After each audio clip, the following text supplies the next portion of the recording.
یہ سوال ہی نہیں کہ ہم میلاد مناتے ہیں، یہ بتائیے کہ میلاد کیوں نہ منائیں؟ آپ کوئی ایویڈنس ہے ان قرآن؟ یہ قرآن کے اندر منع ہے؟ جواب آتا نہیں۔ احادیث مبارکہ میں منع ہے؟ جواب آتا نہیں۔ یا صحابہ کرام رضوان اللہ تعالی علیہم اجمعین نے منع کیا؟ جواب آتا نہیں۔ بڑی عجیب غریب بات ہے کہ آپ منع کرتے ہیں۔ اچھا جناب یہ دیکھیے کہ میں بڑے سادہ الفاظ میں بتانا چاہوں گا کہ اسلام کیا ہے۔ اسلام 4 چیزوں پہ مشتمل ہے۔ حضور نے جو فرمایا وہ اسلام ہے، حضور نے جو کیا وہ اسلام ہے، اور حضور نے جس سے منع کر دیا وہ اسلام ہے، اور حضور نے جس سے منع نہیں کیا وہ بھی اسلام ہے۔ لہٰذا اگر کوئی آج کسی چیز کو منع کرتا ہے اس کا مطلب یہ ہے کہ وہ اسلام کے منہ میں اپنی بات ڈال رہا ہے۔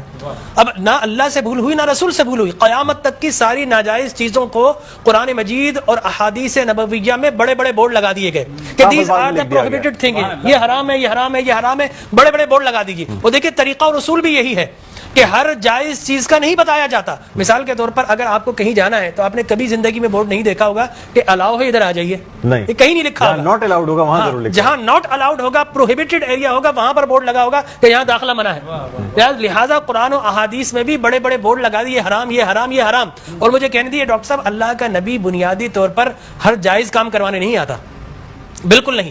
دراصل اللہ کا نبی ہر ناجائز کام سے روکنے کے لیے آتا ہے۔ اگر جائز کام کی اگر جائز کام کروانے آتا اور جائز کی فہرست بنتی تو قرآن 30 پاروں پہ نہیں 30,000 پارے بھی کم پڑ جاتے کہ یہ بھی جائز، یہ بھی جائز، یہ بھی جائز، یہ بھی فہرست، ایک پوری فہرست بن جاتی۔ کہاں تک ہم قرآن حفظ کرتے؟ لہٰذا قرآن کے اندر اللہ کو جو ناپسند چیز ہے ان کا بیان ہے، اللہ کو جو پسند ہے ان کا بیان ہے۔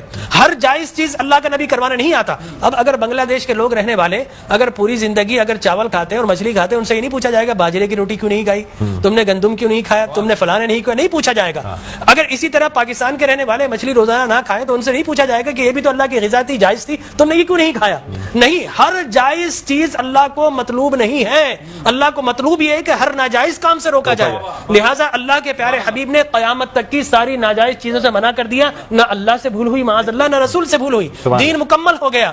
اب اگر کوئی یہ کہتا ہے کہ یہ ناجائز، یہ بدعت، اس کا مطلب یہ ہے کہ کیا تجھ پر وحی نازل ہو گئی؟ باب نبوت تو بند ہو چکا ہے، اب تو کس بنیاد پر کر رہا ہے؟ دیکھیے اب کس بنیاد پر تو منع کر رہے ہو۔ اور میں آپ کو بتاؤں ڈاکٹر صاحب، یہ دین کا مسلمہ اصول ہے کہ کسی چیز کے جواز کے لیے کوئی ضعیف حدیث بھی کافی ہے، لیکن کسی چیز کے حرام یا بدعت ہونے کے لیے قرآن اور احادیث کی نص قطعی چاہیے آپ کو، اور حدیث متواترہ چاہیے، اس کے بغیر آپ کسی چیز کو حرام نہیں کر سکتے، اس لیے کہ اسلام گلا گھونٹنے کے لیے نہیں آیا، اسلام تو راحتیں دینے کے لیے آیا ہے۔ لہٰذا جو ناجائز چیزیں تھی اسلام نے وہ منع کر دی 1400 سال پہلے۔ اب اگر کوئی کہتا ہے کہ جناب اب میلاد کیوں مناتے ہیں، تو میں کہتا ہوں یہ سوال ہی نہیں، بڑے احمق لوگ ہیں جو جائز کی دلیل مانگ رہے ہیں۔ اے بھائی دلیل تو ناجائز کی ہوتی ہے، لہٰذا آپ ناجائز کی دلیل دیجیے کہ قرآن میں منع کیا کہ احادیث میں، بلکہ اب میں یہ کہتا ہوں اس بات کے بعد آپ قرآن پڑھیے، اللہ تبارک و تعالی نے 5 نبیوں کا میلاد قرآن میں بیان کیا ہے۔ حضرت آدم علیہ الصلوۃ والتسلیم کے میلاد نامے قرآن کے 5 رکوع پر متفرق، پہلا واقعہ ہی میلاد نامہ آدم ہے، فرشتوں کو جمع کیا، میں آدم کو پیدا کرنے والا ہوں، کیا کریں؟ سیلیبریشن کرو۔ آدم کی ولادت کا موقع، نفخت فیہ من روحی فقعوا لہ ساجدین، جیسے ہی میں یہ آنکھ کھول دیں، یہ پیدائش ہو جائے، ولادت ہو جائے، تو تمہیں کیا کرنا ہے؟ اس کو سجدہ کرنا ہے۔ اللہ تبارک و تعالیٰ فرماتا ہے کل مجمعون الا ابلیس، سارے فرشتوں نے سیلیبریٹ کیا، آدم کو سجدہ کیا سوائے ابلیس کے۔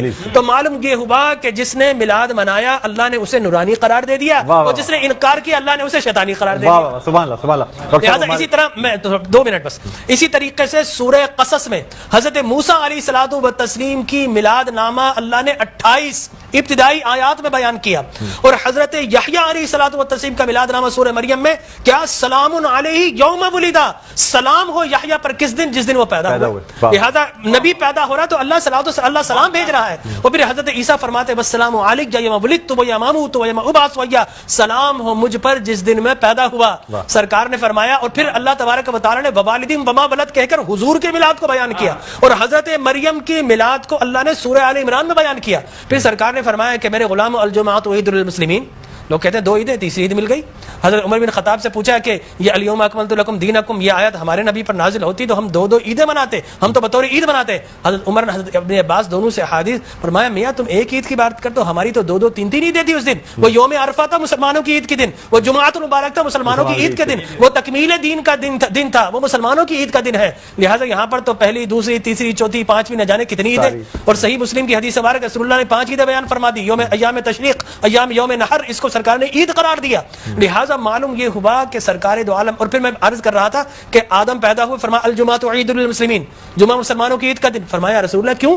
فرمایا فیہ خلق آدم, اس لیے کہ اس دن تمہارے باپ آدم پیدا ہوئے. معلوم ہو آدم پیدا ہو تو عید کا دن, اور جس دن فخر بنی آدم پیدا ہو ہزاروں عیدوں کا عید. یہ عید بھی ہے اور یقینی طور پر جشن بھی ہے. دیکھیے حضرت عیسیٰ ابن مریم علیہ الصلوۃ والتسلیم پیدا ہوتے نا, اللہ تبارک و تعالیٰ حضرت مریم کے پاس پینے کے لیے کچھ نہیں تھا. اللہ فرماتا وَهُزِّ إِلَيْكِ بِجِذْعِ النَّخْلَةِ تُسَاقِطْ عَلَيْكِ رُطَبًا جَنِيًّا, اے مریم گھبرا مت, اللہ کے میرا نبی آنے والا ہے, اس کی ولادت ہونے والی ہے, یہ سوکھا ہوا درخت ہے, اس کو ہاتھ تو لگا. حضرت مریم جیسے ہی ہاتھ لگاتی ہے اللہ تبارک و تعالیٰ میلاد عیسیٰ کی خوشی میں اس کو ہرا بھرا کر دیتا ہے اور پانی جاری و ساری کر دیتا ہے. تو اللہ تبرک بھی دیتا ہے, اللہ تبارک و تعالیٰ اسے سیلیبریٹ بھی کرتا ہے. تو یقینی طور پر میلاد النبی صلی اللہ علیہ وسلم کے اگر جواز کی آپ بات کریں گے صبح ہو جائے گی.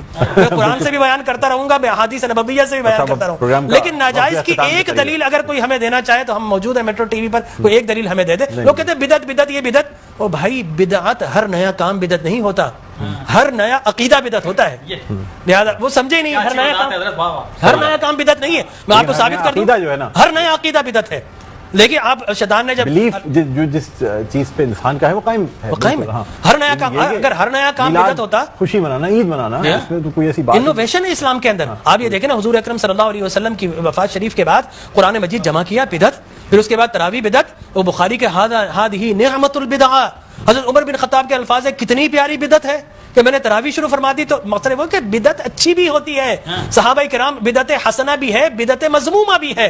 اور مذمومہ بدعت کیا ہے؟ اچھی چیز کو مٹا دینا. اور بدعت حسنہ کیا ہے؟ کسی اچھی کام کا جاری کرنا. فرمایا من سن سنۃ حسنۃ فلہ اجرها واجر من عمل بها الى یوم القیامہ, جو کسی اچھی سنت اچھے کام کو جاری کرتا ہے اس کے بعد قیامت تک اگر لوگ اس کام کو جاری رکھیں تو اس بگنر کو اللہ تبارک و تعالیٰ اجر و ثواب عطا فرماتا ہے. ہماری ٹرانسلیشن کا